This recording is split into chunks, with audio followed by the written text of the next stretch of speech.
नमस्कार दोस्तों, बहुत बहुत स्वागत है आपका आपके अपने डिजिटल प्लेटफॉर्म अपना प्लेनेट ऑर्बिट टू सक्सेस में।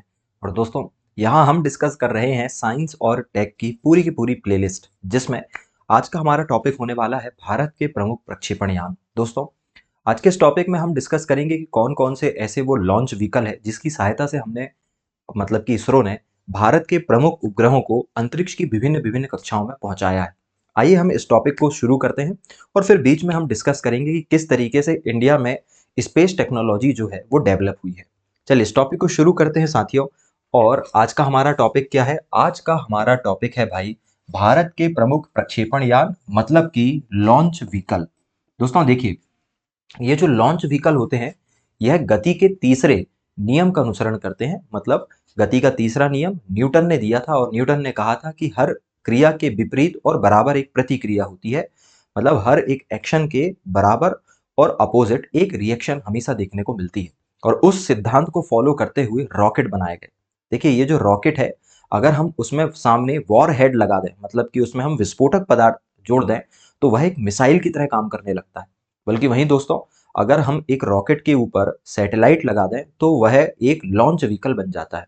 लॉन्च व्हीकल का जो काम होता है वह है लॉन्च व्हीकल का काम होता है दोस्तों, किसी भी सैटेलाइट को किसी भी सैटेलाइट को पृथ्वी की कक्षा पर ले जाकर स्थापित करना। देखिए, पृथ्वी से अलग अलग ऊंचाई पर अलग अलग प्रकार की कक्षाएं पाई जाती है और उन कक्षाओं का उपयोग भी अलग अलग होता है। दोस्तों, अगर हम बात करें कि अर्थ से 2000 किलोमीटर, अर्थ से अगर हम ऊपर की तरफ जाएं और देखें कि 2000 किलोमीटर तक जो कक्षा है, यह कहलाती है दोस्तों LEO। ये क्या कहलाती है? LEO कहलाती है, मतलब कि लो अर्थ ऑर्बिट कहलाती है। ठीक है, लो अर्थ ऑर्बिट ये कहलाती है। वहीं दोस्तों, 2000 से लेकर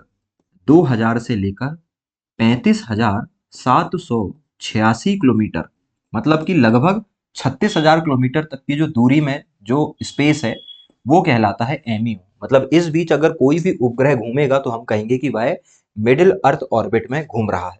और दोस्तों, 36,000 किलोमीटर और उससे अधिक ऊंचाई पर जो कक्षा होती है, उसे हम कहते हैं उसे हम कहते हैं HEO, मतलब कि हाई अर्थ ऑर्बिट। ठीक है दोस्तों, मैंने कहा एक होता है LEO। हालांकि हम इनके बारे में अलग से एक क्लास में डिस्कस करने वाले हैं, लेकिन फिलहाल अभी शॉर्ट फॉर्म में समझ जाइए कि लगभग 100 किलोमीटर की ऊंचाई से लेकर 2000 किलोमीटर की ऊंचाई तक का जो क्षेत्र होता है वो LEO कहलाता है। दोस्तों, 100 किलोमीटर इसलिए क्योंकि पृथ्वी से 100 किलोमीटर की ऊंचाई तक का जो स्पेस होता है, वह हम ड्रोन, हेलीकॉप्टर, वायुयान और भी गतिविधियों के लिए करते हैं, तो हम उसे स्पेस नहीं मानते। वो जो वायुमंडल है, किसी भी देश के ऊपर 100 किलोमीटर तक का जो वायुमंडल होता है, वो उसी देश की जो है वो प्रॉपर्टी माना जाता है। ठीक है, तो उसी देश का एयर स्पेस वो माना जाता है। उसके ऊपर जो है वह अंतरिक्ष माना जाता है, जिस पर किसी का भी कंट्रोल हमें देखने को नहीं मिलता है। तो ये LEO, MEO और HEO की बात अभी हम कर रहे थे। देखिए, LEO मतलब कि 2000 किलोमीटर तक का जो क्षेत्र है वो क्या कहलाएगा? LEO कहलाएगा। 2000 से 35,786 किलोमीटर तक का जो एरिया है वह MEO कहलाएगा। और 36,000 किलोमीटर तक का जो एरिया है दोस्तों, वो HEO कहलाएगा। लेकिन देखिए, यहाँ पर एक कमाल की बात यह है कि अगर आप पृथ्वी से एग्जैक्टली 36,000 किलोमीटर की ऊंचाई पर पृथ्वी से 36,000 किलोमीटर की एग्जैक्ट ऊंचाई पर अगर आप किसी सैटेलाइट को दोस्तों लॉन्च कर देते हैं और वो सैटेलाइट इस कक्षा में घूमने लगता है, तो पृथ्वी से देखने पर यह सैटेलाइट स्थिर नजर आता है। इसलिए स्थिर नजर आता है दोस्तों, क्योंकि जिस गति से पृथ्वी अपना चक्कर लगा रही है, उसी गति से यह भी पृथ्वी का चक्कर लगा रहा है। मतलब पृथ्वी का जो रोटेशन टाइम है और इसका जो रोटेशन टाइम है वो सेम है। मतलब कि दोनों ही 24 घंटे में अपना एक चक्कर लगा रहे हैं, इसलिए एक दूसरे को स्थिर नजर आते हैं। ये बिल्कुल ऐसा ही है कि जब आप एक एरोप्लेन में सफर करेंगे या ट्रेन में या किसी भी गाड़ी में सफर करेंगे, तो आपके साथ बैठा हुआ जो पैसेंजर है वो आपको स्टेबल नजर आएगा, है ना? क्योंकि आपकी गति और उसकी गति, दोनों की गति सेम है। जबकि वाहन के बाहर की चीजें आपको पीछे जाते हुए या आगे जाते हुए दिखाई देगी। तो बिल्कुल यह सैटेलाइट पृथ्वी से हमें 36,000 किलोमीटर की ऊंचाई पर 24 घंटे में घूमता हुआ नजर आता है और हमें स्थिर नजर आता है। और इसलिए इस कक्षा को दोस्तों जो येलो कलर से मैंने बनाई है इसे कहा जाता है जीएसओ। जीएसओ मतलब जियो स्टेशनरी ऑर्बिट। दोस्तों ये जियो स्टेशनरी ऑर्बिट इसलिए है क्योंकि यहाँ पर घूमने वाले जो उपग्रह हैं वो पृथ्वी से देखने पर कैसे नजर आते हैं, स्थिर नजर आते हैं। देखिए फिलहाल की बात हमने अभी ये की। एक चीज और ध्यान रखना, आगे चलकर हमें एक शब्द और देखने को मिलेगा जीटीओ। दोस्तों जीटीओ का मतलब है जियो ट्रांसमिशन ऑर्बिट। जब एमईओ से लेकर आप जीएसओ के बीच की जगह देखोगे तो ये जो जगह आपको दिखाई देगी, ये जगह जो है दोस्तों ये क्या कहलाती है, जीटीओ कहलाती है। क्या कहलाती है, जीटीओ कहलाती है। यह है वो कक्षाएं जहां पर लॉन्च व्हीकल उपग्रहों को छोड़ते हैं। देखिए अर्थ से इनकी ऊंचाई जो है वो अलग अलग दूरी पर है। सैटेलाइट अपने आप तो इन कक्षाओं पे नहीं पहुंचेगा, इसे इन सैटेलाइट को इन कक्षाओं में पहुंचाने के लिए हमें लॉन्च व्हीकल की जरूरत पड़ती है। और लॉन्च व्हीकल के बारे में ही हम आज की क्लास जो है वो डिस्कस करने वाले हैं। दोस्तों देखिए भारत की अगर हम बात करें तो भारत में हाल फिलहाल में हमें ये सारी की सारी सीरीज जो है वो लॉन्च व्हीकल की देखने को मिलती है।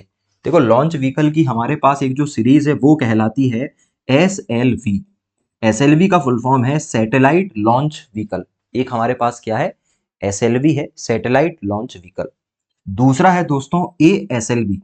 ये एसएलवी का ही अपडेटेड वर्जन है। ए का मतलब है ऑगमेंटेटेड सैटेलाइट लॉन्च व्हीकल। दोस्तों ये ऑगमेंटेटेड सैटेलाइट लॉन्च व्हीकल है। इसके अलावा दोस्तों हमारे पास है पीएसएलवी। क्या है, पीएसएलवी मतलब कि पोलर सैटेलाइट लॉन्च व्हीकल। और फिर है हमारे पास जीएसएलवी मतलब कि जियो स्टेशनरी सैटेलाइट लॉन्च व्हीकल। दोस्तों इस तरीके से ये जीएसएलवी का ही सबसे बेस्ट वर्जन है, जीएसएलवी मार्क 3। इसे बाहुबली रॉकेट कहा जाता है। दोस्तों इन्हीं के बारे में अभी हम चर्चा करने वाले हैं। देखिए भारत में लॉन्च व्हीकल को भी बनाने का काम इसरो का है दोस्तों। और शुरुआती समय की अगर हम बात करें, जिस समय हम आजाद हुए थे उस समय हमारे पास इतनी टेक्नोलॉजी नहीं थी कि हम खुद का लॉन्च व्हीकल बना सके। देखिए सैटेलाइट बनाना एक कठिन काम है, लेकिन इसके बावजूद भी उसे हम बना पा रहे थे। लेकिन उसे पहुंचाने के लिए जिस लेवल की इंजीनियरिंग, इंफ्रास्ट्रक्चर और बजट की जरूरत थी वो हमारे उस समय के देश के पास नहीं था दोस्तों। इसीलिए हम सैटेलाइट तो बना लेते थे, जैसे हमने आर्यभट्ट बनाया और उसके बाद के और भी सैटेलाइट हमने बनाए। तो हमें सैटेलाइट बना तो हम लेते थे, पर हम उन्हें लॉन्च करने के लिए हमें लॉन्च व्हीकल चाहिए होता था। और चूंकि हमारे पास उस समय इनमें से कोई भी लॉन्च व्हीकल मौजूद नहीं था तो हम अलग अलग देशों के पास जाते थे। हमने पिछली क्लास में भी देखा है, रूस में हम जाते थे वैकानूर, और वैकानूर से हम इंटर कॉस्मोस सीरीज की किसी रॉकेट से अपने सैटेलाइट को लॉन्च करते थे। या फिर हम जाते थे फ्रांस के पास, और फ्रांस के फ्रेंच गुयाना से हम रॉकेट लॉन्च किया करते थे। या अमेरिका के नासा के डेल्टा रॉकेट से हम जो है वो अपने सैटेलाइट लॉन्च किया करते थे। देखिए इससे हमारा काम तो हो रहा था, लेकिन दो तीन मेजर इशू हमारे इसरो के सामने आ रहे थे। पहला है बजटिंग। जब भी हम सैटेलाइट बनाते थे तो सैटेलाइट को लॉन्च करने के लिए हमें किसी दूसरे देश जाना पड़ता था, और उससे हमारी जो खर्च है या हमारा जो बजट है वो बहुत ज़्यादा बढ़ जाता था। दूसरा दोस्तों, कोई भी देश अपनी लेटेस्ट टेक्नोलॉजी कभी किराए पे उपलब्ध नहीं करवाता है। इसका मतलब ये है कि अगर हम हमेशा रूस, फ्रांस, अमेरिका इन देशों पर डिपेंड रहते तो हम हमेशा आउटडेटेड टेक्नोलॉजी का ही उपयोग कर पाते। अगर हमें इनके बराबरी पर आना है या इनसे आगे चलना है तो कहीं ना कहीं हमें स्वदेशी तौर पर लॉन्च व्हीकल बनाने की जरूरत थी। और हमने शुरुआत में दोस्तों भले ही विदेशी विमानों का इस्तेमाल किया, विदेशी लॉन्च व्हीकल का इस्तेमाल किया, लेकिन बहुत जल्द हमने पहले स्वदेशी लॉन्च व्हीकल की तरफ हम आगे बढ़े और उसका निर्माण किया, जिसका नाम था एसएलवी। और हमने जो उपग्रह वाली कक्षा लगाई थी दोस्तों, वहां पर देखा था कि एक उपग्रह सीरीज बनी थी, रोहिणी सीरीज। और रोहिणी सीरीज वो पहली सीरीज थी दोस्तों जिसमें हमने हमारे पहले लॉन्च व्हीकल का ट्रायल किया था। ये थी पूरी कहानी इसरो के डेवलपमेंट की, खास तौर पे किसको लेकर, लॉन्च व्हीकल को लेकर। देखिए अब हम हमारी पढ़ाई शुरू करते हैं और लॉन्च व्हीकल के बारे में बातचीत करते हैं। दोस्तों देखिए लॉन्च व्हीकल को पढ़ने से पहले अगर हम देखें तो भारत में लॉन्च व्हीकल को हमने 3 कैटेगरी में बांटा है। मतलब हमारे जो लॉन्च व्हीकल हैं वो 3 स्टेज में चल रहे हैं। दोस्तों शुरुआत में हमने जो लॉन्च व्हीकल बनाए वो एक्सपेरिमेंटल फेज के थे। मतलब उनका उद्देश्य कीर्तिमान स्थापित करना नहीं था, बल्कि उनका उद्देश्य था वो एक केवल एक्सपेरिमेंटल के तौर पर कि भाई हम केवल क्या कर पाएँ, एक्सपेरिमेंट कर लें, कि ये देख लें कि हमारे लॉन्च व्हीकल जो है वो सैटेलाइट को पहुंचा भी पा रहे हैं या नहीं पहुंचा पा रहे हैं। तो दोस्तों एक्सपेरिमेंट करने के लिए हमने 2 सैटेलाइट बनाए थे और इनका नाम था एसएलवी और एएसएलवी। इनका नाम क्या था? एसएलवी और एएसएलवी था। एसएलवी मतलब होता है सैटेलाइट लॉन्च व्हीकल और एएसएलवी सैटेलाइट लॉन्च व्हीकल का ही अपडेटेड वर्जन है जिसका नाम है एएसएलवी। दोस्तों जब ये चीजें बन गई और हमें इतना कॉन्फिडेंस आ गया कि भाई हमने जो सैटेलाइट लॉन्च व्हीकल बनाए हैं वो अच्छे हैं, तो दोस्तों हमने उन्हें डेवलपिंग मोड में लेकर ले जाया और डेवलपिंग मोड में जाने के बाद दोस्तों हमने 2 यहाँ पर सैटेलाइट लॉन्च व्हीकल बनाए हैं। एक का नाम है पोलर सैटेलाइट लॉन्च व्हीकल और दूसरे का नाम है दोस्तों जियो स्टेशनरी लॉन्च व्हीकल। दोस्तों ये जो पीएसएलवी है इसे वर्किंग हॉर्स कहा जाता है क्योंकि यह भारत का अब तक का सबसे रिलायबल, सबसे विश्वसनीय लॉन्च व्हीकल है।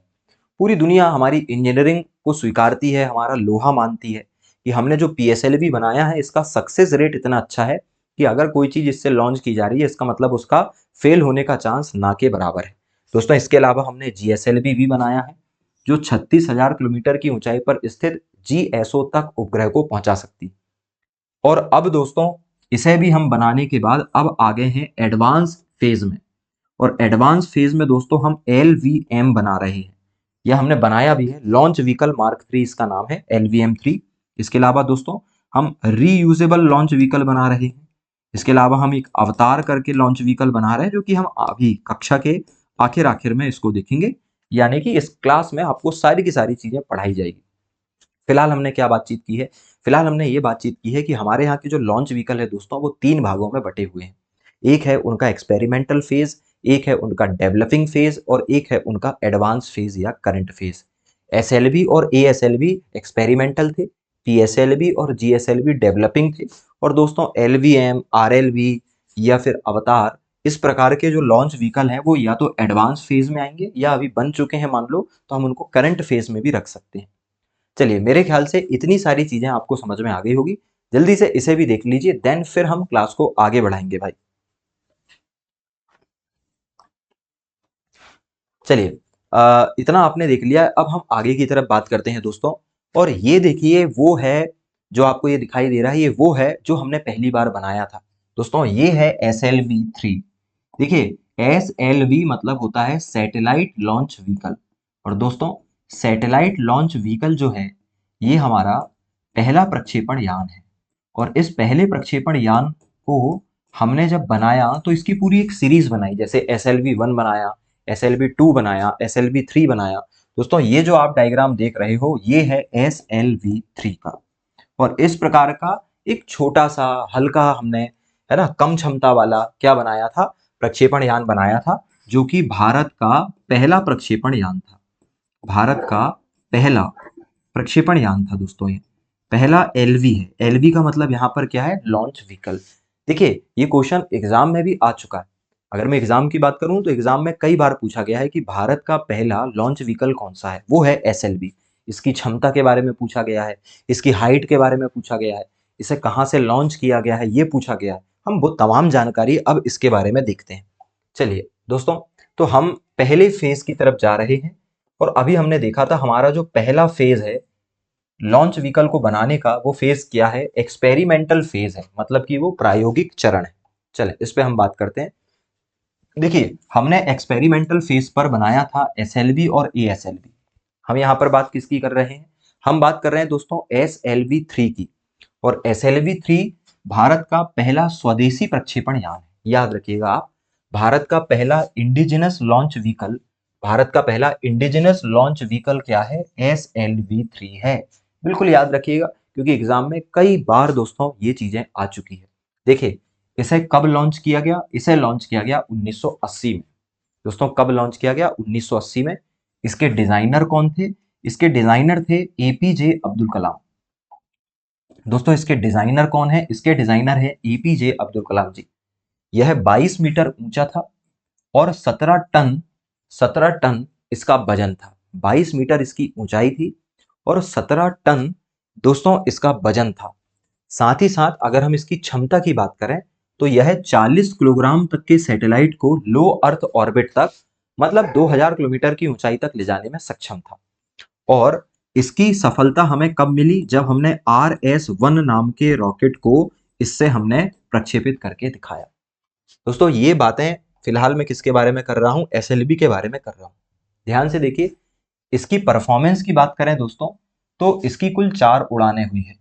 79 से लेकर 83 के बीच में SLV की 4 उड़ानें हुई है, जिसमें से तीसरी और चौथी उड़ान सफल रही, पहली और दूसरी उड़ान असफल हो गई। इसलिए हम सीधे SLV-1 और 2 की पढ़ाई ना करके SLV-3 की पढ़ाई कर रहे हैं, क्योंकि SLV-3 पहला लॉन्च व्हीकल है साथियों जो सफल रहा। पहले और दूसरे नहीं रहे, इसलिए हम उसकी चर्चा नहीं कर रहे हैं, क्योंकि प्रीलिम्स में उसके बारे में आपसे नहीं पूछा जाएगा। और देखिए, इस प्रक्षेपण यान ने भारत को किसमें शामिल कर दिया? भारत को स्पेस क्लब में शामिल कर दिया। मतलब हम उन देशों में शामिल हो गए जो कि स्पेस में खुद से अपने सैटेलाइट भेज सकते थे। और ये है दोस्तों, ये जो आपको दिखाई दे रहा है, ये है लॉन्च व्हीकल जिसके बारे में हम बात कर रहे थे। वापस यहीं आ जाते हैं, इसकी हम बातचीत कर रहे थे। चलिए, मैं क्या करता हूं, आपको सारी की सारी चीजें मैंने अभी बताई। अब हम एक स्लाइड बनाते हैं, एक पर्सनलाइज स्लाइड बनाते हैं और सारी की सारी चीजों को देखते हैं। देखिए, हम क्या पढ़ रहे हैं? हम पढ़ रहे हैं SLV। और दोस्तों SLV में भी हम फिलहाल क्या पढ़ रहे हैं? SLV-3 की हम चर्चा कर रहे हैं। तो हमारा टॉपिक है दोस्तों SLV-3। और ये SLV-3 क्या है? दोस्तों यह है भारत का पहला, दोस्तों यह है भारत का पहला स्वदेशी प्रक्षेपण यान। बड़े इत्मीनान से आप इस चीज को देखिएगा, क्योंकि ऐसे टॉपिक आपको इजीली नहीं मिलने वाले। तो यह पहला स्वदेशी क्या है? प्रक्षेपण यान। और यही बातें एग्जाम में सबसे ज्यादा पूछी गई कि भारत का पहला स्वदेशी प्रक्षेपण यान क्या है? SLV-3। दोस्तों अब हम इसके बारे में बेसिक बातचीत करते हैं। दोस्तों यहां पर इसका मैं एक सिंगल डायग्राम भी बना रहा हूं आपके लिए, ठीक है? ये एक हाइपोथेटिकल मैप है, मतलब ये कह लो कि देखने के लिए, देखने के हिसाब से हम इसको बना रहे हैं। तो इस तरीके से दोस्तों इसे बनाया गया था। और इसकी अगर मैं हाइट की बात करूं, अगर मैं इसकी हाइट की बात करूं,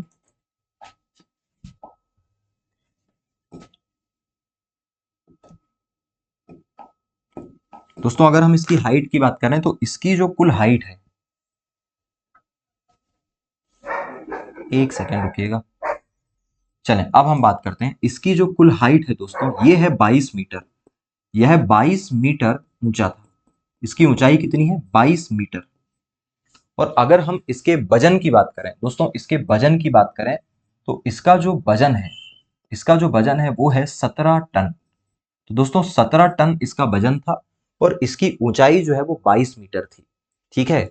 और अगर हम बात करें कि इसकी क्षमता कितनी है दोस्तों, अगर हम इसकी क्षमता की बात करें, इसकी कैपेबिलिटी कितनी है, तो इसकी जो क्षमता है दोस्तों, ये है LEO तक, मतलब ये लो अर्थ ऑर्बिट तक ही जा सकता है। और लो अर्थ ऑर्बिट तक ये केवल 40 किलोग्राम तक के उपग्रहों को लेकर जा सकता है। मतलब 40 किलोग्राम की चीज को ये मैक्सिमम 2000 किलोमीटर तक ले जा सकता है। उससे ज्यादा ये नहीं ले जा पाएगा और उससे भारी भी चीज ये नहीं ले जा पाएगा। ये बेसिक बातचीत थी किसके बारे में? SLV-3 के बारे में। चलिए और भी बातचीत कर लेते हैं भाई। इसकी लॉन्चिंग कब हुई दोस्तों? अगर हम इसकी लॉन्चिंग की बात करें तो इसकी जो लॉन्चिंग है यह है कहां से? 1980 से शुरू हुई, या 1980 में की गई SLV-3 की लॉन्चिंग। और कहां से की गई? तो दोस्तों हमारे यहाँ जो सैटेलाइटों की टेस्टिंग होती है वो होती है सतीश धवन स्पेस सेंटर से, लेकिन जो लॉन्च व्हीकल है दोस्तों उनकी होती है विक्रम साराभाई स्पेस सेंटर से। विक्रम साराभाई स्पेस सेंटर से इसकी टेस्टिंग की गई थी। और दोस्तों इसने इसने 4 उड़ानें हमने इसकी रखी है। और 4 उड़ानें जो है वो 1979 से लेकर 1983 के बीच में की गई, जिसमें से जो अंतिम 2 उड़ानें हैं दोस्तों वो पूरी तरह सफल रही। अंतिम 2 जो है वो क्या रही? सफल रही, ठीक है? अगर हम इसकी बात करें कि दोस्तों इसकी सफलता कैसे सिद्ध होती है, तो दोस्तों इसके द्वारा, दोस्तों इस SLV के द्वारा हमने क्या किया था? RS-1 यानी कि रोहिणी श्रृंखला के उपग्रहों को प्रक्षेपित किया। इसके द्वारा रोहिणी श्रृंखला के जो सैटेलाइट थे साथियों उन्हें प्रक्षेपित किया गया था। और उसमें भी किसका प्रक्षेपण किया गया था? उसमें भी किया गया था RS-1 का प्रक्षेपण। किसका प्रक्षेपण किया गया था? RS-1 का प्रक्षेपण जो है वो दोस्तों SLV-3 से किया गया था।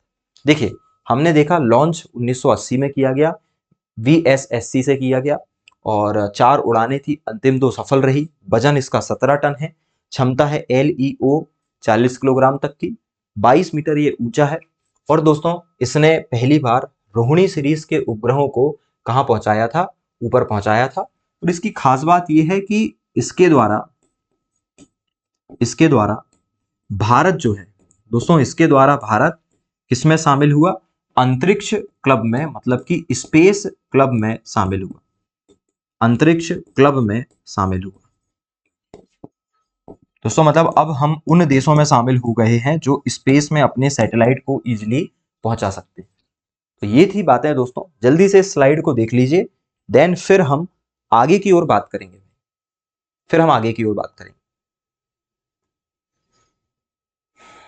तो दोस्तों अभी तक हमने बहुत सारी चीजें नहीं देखी है, इसका स्क्रीनशॉट आप ले सकते हैं या फिर आप चाहें तो इसको बना भी सकते हैं। देखिए, मैंने बार बार आपको कहा है कि अगर आप एग्जाम निकालना चाहते हैं तो आप पेन पेपर लेकर आया करें। भले आप यूट्यूब में पढ़ रहे हैं या फिर ऐप में पढ़ रहे हैं, आप प्लीज पेन पेपर लेकर बैठा करें और इस तरीके से अपने शॉर्ट नोट्स आप बनाया करें, क्योंकि जब आप अपने तरीके से अपने नोट्स बनाते हैं तो उस चीज को मेंटली तौर पे डाइजेस्ट करना बहुत सिंपल हो जाता है दोस्तों, बहुत आसान तरीके से आप चीजों को याद कर पाते हैं, अपने आप को फोकस भी आप उसी के द्वारा रख पाएंगे। तो मैं आपसे कहूंगा कि भाई आप भले ऑनलाइन पढ़ रहे हैं लेकिन ये ना सोचें कि इसमें लापरवाही चल जाएगी, आपको सिनॉप्सिस जरूर बनाने हैं। खैर, ये थी बातचीत दोस्तों किसके बारे में? SLV के बारे में। फिर से एक बार देखते हैं दोस्तों, SLV को कब लॉन्च किया गया? 1980 में लॉन्च किया गया। कहां से लॉन्च किया गया? विक्रम साराभाई स्पेस सेंटर थुम्बा से। 4 उड़ानें हैं, 1989 से 1983 के बीच में 4 उड़ानें हैं। पहली उड़ान असफल, दूसरी उड़ान असफल। SLV-3 पहला था जो सफल रहा, फिर SLV-4 भी हमने बनाया और अंतिम 2 सफल रहे। दोस्तों इसकी सफलता हमने कैसे सिद्ध की? जब SLV-3 के द्वारा हमने किसका सफल प्रक्षेपण कर दिया? रोहिणी सैटेलाइट सीरीज 1 का। और इस प्रकार भारत स्पेस क्लब का मेंबर बना। दोस्तों इसकी लंबाई 22 मीटर थी, इसका वजन 17 टन था और इसकी क्षमता LEO मतलब कि लो अर्थ ऑर्बिट तक पहुंचने की थी और यह केवल 40 किलोग्राम तक के उपग्रहों को वहां तक पहुंचाने में सक्षम था। दोस्तों अब इस प्रायोगिक चरण के दूसरे सैटेलाइट पर चर्चा हम करते हैं। जब हमने SLV बना लिया तो हमने इसे अपडेट करा और अपडेट करके हमने बनाया ASLV। दोस्तों SLV का ही सक्सेसर या SLV का ही अपडेटेड वर्जन ASLV कहलाता है। यहां पर A का मतलब क्या है? दोस्तों A का मतलब है ऑगमेंटेड। A का मतलब क्या है? Augmented satellite launch vehicle. A का मतलब क्या है? Augmented augmented satellite launch vehicle. और इसे लॉन्च किया गया दोस्तों 1987 में, मतलब ये 1987 में आया और इसकी ऊंचाई भी पहले से ज्यादा हो गई। इसकी ऊंचाई हो गई 24 मीटर, पहले 22 मीटर थी। और दोस्तों इसका वजन बढ़कर हो गया कितना? 41 टन। ये 41 टन वजनी था। और दोस्तों इसकी क्षमता भी बढ़कर कितनी हो गई? 150 किलो। लेकिन याद रखिएगा ये अभी भी लो अर्थ ऑर्बिट तक ही जा सकता है। पहले हम लो अर्थ ऑर्बिट तक 40 किलोग्राम के उपग्रहों को पहुंचा पाते थे, अब हम LEO तक 150 किलोग्राम तक के उपग्रहों को पहुंचा पाएंगे। दोस्तों ये बातचीत थी। 1987 में पहली बार इसकी उड़ान भरी गई और इसकी ऊंचाई जो है वो 24 मीटर के आसपास है, वजन इसका 41 टन है और यह 150 किलोग्राम तक के उपग्रहों को लो अर्थ ऑर्बिट तक पहुंचा सकता है। दोस्तों इसके भी 4 मिशन रखे गए। 1987 से लेके 1994 के बीच में इसने 4 मिशन किए हैं, जिसमें से 2 सफल रहे। और इसका उद्देश्य ये था दोस्तों कि हमें जल्द से जल्द आत्मनिर्भर बनना है। किस मामले में? सैटेलाइट लॉन्च व्हीकल के मामले में। तो दोस्तों ये बातचीत थी किसकी? ASLV की। चलिए इसका भी मैं क्या बना रहा हूं, स्लाइड बनाकर आपको चीजों को समझाता हूं। दोस्तों अब हम पढ़ रहे हैं ASLV और ASLV का फुल फॉर्म क्या होता है? Augmented augmented satellite launch vehicle.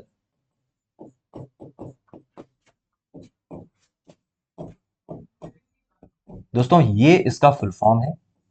और अगर हम इसके बारे में बात करें तो दोस्तों इसकी लॉन्चिंग कब हुई है? दोस्तों इसका जो लॉन्च हुआ है, इसकी लॉन्चिंग हुई है 1980 में। 1980 में इसकी लॉन्चिंग हुई है। और अगर हम लॉन्चिंग की बात करें दोस्तों, तो इसकी कुल 4 उड़ानें रखी गई, 4 उड़ानें हुई है। कब से कब तक? 1980 नहीं आएगा, 1987 आएगा इसका, है ना। इसका आंसर क्या आना चाहिए? 1987।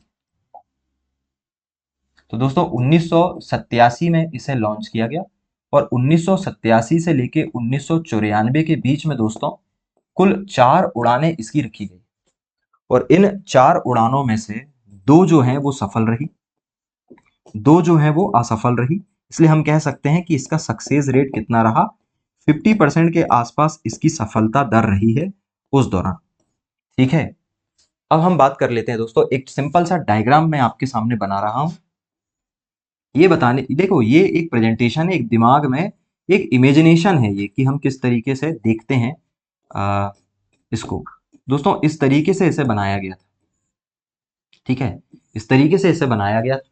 और अगर हम इसके वजन की बात करें भाई, और साथ ही साथ हम इसकी हाइट की बात करें, तो दोस्तों इसकी जो हाइट थी वो थी 24 मीटर। ये 24 मीटर ऊंचा था। और साथ ही साथ अगर मैं इसकी अदर प्रॉपर्टीज की बात करूं, लाइक मैं इसके वजन की बात करूं दोस्तों, तो इसका वजन था 41 टन। ये 41 टन वजनी था। और अगर मैं इसकी क्षमता की बात करूं, अगर मैं देखूं कि इसकी क्षमता कितनी है, तो दोस्तों इसकी क्षमता थी LEO तक, ये लो अर्थ ऑर्बिट तक जा सकता था 150 किलोग्राम के वजन को लेकर। ये खास बात थी दोस्तों ASLV के बारे में। ये SLV के बारे में महत्वपूर्ण बातें थी। देखिए और भी हम बातचीत कर सकते हैं, लेकिन ये महत्वपूर्ण बातें हैं जो हमें देखना था। और एक चीज और दोस्तों, इसके द्वारा दोस्तों स्रोस नाम की जो सीरीज है, स्रोस श्रृंखला के उपग्रहों को प्रक्षेपित किया गया था, है ना। इसके द्वारा हमने किसका प्रक्षेपण किया? जैसे हमने SLV के द्वारा दोस्तों, SLV सीरीज के द्वारा हमने जो है रोहिणी श्रृंखला का प्रक्षेपण करके देखा था। बिल्कुल दोस्तों ऐसे ही इसके द्वारा हमने स्ट्रॉस मतलब कि स्ट्रेच्ड रोहिणी सीरीज श्रृंखला के उपग्रहों की क्या की है? लॉन्चिंग की है। तो दोस्तों अगर हम देखें तो हमने जो एक्सपेरिमेंटल फेज किया है किसका? लॉन्च व्हीकल का, उसमें हम सफल रहे। हमने कुल मिलाकर, देखिए कुल मिलाकर हमारा जो प्रायोगिक चरण है वो कैसा रहा, उस पर हम बात करते हैं। देन फिर हम आगे की बातचीत पर आगे बढ़े। देखिए दोस्तों हमारा जो प्रायोगिक चरण है, इस प्रायोगिक चरण में हमने 2 सैटेलाइट लॉन्च करे। एक हमने लॉन्च किया SLV और एक हमने लॉन्च किया ASLV। दोस्तों ये 1969 से लेकर 1983 तक लॉन्च किए गए, और ये वाले 1987 से लेकर 1994 तक लॉन्च किए गए। इसमें भी 4 उड़ानें थी, और इसमें भी 4 उड़ानें थी, मतलब 4 एक्सपेरिमेंट थे, 4 परीक्षण थे। अगर हम इसकी बात करें दोस्तों, तो यह भी LEO तक जा सकता था, और यह भी LEO तक ही जा सकता था। बस यह 40 किलोग्राम के साथ जा सकता था, और यह 150 किलोग्राम के साथ जा सकता था। और दोनों ही कैसे रहे? सफल रहे। दोस्तों दोनों ही कैसे रहे हैं? सफल रहे हैं, है ना। और दोनों ही सफल रहे। बस अंतर यह है दोस्तों कि इसमें हमने रोहिणी सीरीज का इस्तेमाल किया था। इसमें हमने रोहिणी उपग्रह भेजे, और दोस्तों जबकि इसमें हमने रोहिणी उपग्रह का जो स्ट्रेच वर्जन था, स्रोस उपग्रह, उनको हमने लॉन्च किया। और इस प्रकार भारत जो है वो सैटेलाइट लॉन्च के मामले में आत्मनिर्भर बनने की दिशा में आगे बढ़ा। इसे आप जल्दी से देखिए, इसके पहले वाली स्लाइड को भी आप जल्दी से देखिए, देन फिर हम आगे की ओर बात करेंगे भाई। दोस्तों देखिए यहां से कुछ भी आपसे पूछा जा सकता है। SLV का फुल फॉर्म पूछा जा सकता है, उसकी क्षमता पूछी जा सकती है, किस सैटेलाइट को हमने पहली बार लॉन्च किया था, ये पूछा जा सकता है। तो जल्दी से इसे देखिए, देन फिर हम आगे की ओर बात करते हैं। चलिए, तो दोस्तों अगर हम बात करें कि अभी तक हमने क्या क्या चीजें देख ली है, तो हमने सिंपल सी बात की है कि भाई भारत में जो इसरो के लॉन्च व्हीकल का जो एजेंडा था वो 3 स्टेप वाला था। हमने पहले एक्सपेरिमेंटल फेज पे गए, फिर हम गए हैं डेवलपिंग फेज पे, फिर हम गए हैं करंट या एडवांस फेज पे। और उसमें से हमने अभी क्या पढ़ा है? केवल एक्सपेरिमेंटल फेज ही पढ़ा है। दोस्तों अब हम बातचीत कर पाएंगे किसकी? विकास चरण की, मतलब डेवलपिंग फेज की, और डेवलपिंग फेज में हमने बनाए PSLV और GSLV, और आगे चल के एडवांस फेज में हम LVM, रीयूजेबल लॉन्च व्हीकल, बहुत सारी चीजें बनाने वाले हैं।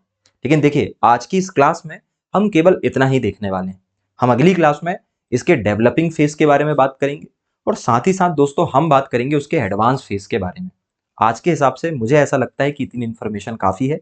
मुझे उम्मीद है कि आपने शॉर्ट नोट्स बनाए होंगे, और साथ ही साथ आपको ये भी समझ में आया होगा कि अगर हम एग्जाम ओरिएंटेड पढ़ाई करने के बारे में सोचें तो ये जो टॉपिक है बहुत ही इंपॉर्टेंट है।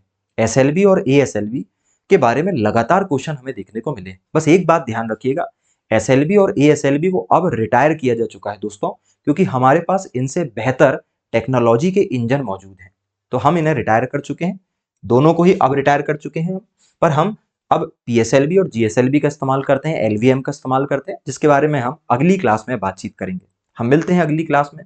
अगर आपको ये तरीका बहुत अच्छा लग रहा है तो प्लीज कमेंट कर कर बताएं कि आपको सबसे अच्छा क्या लगा।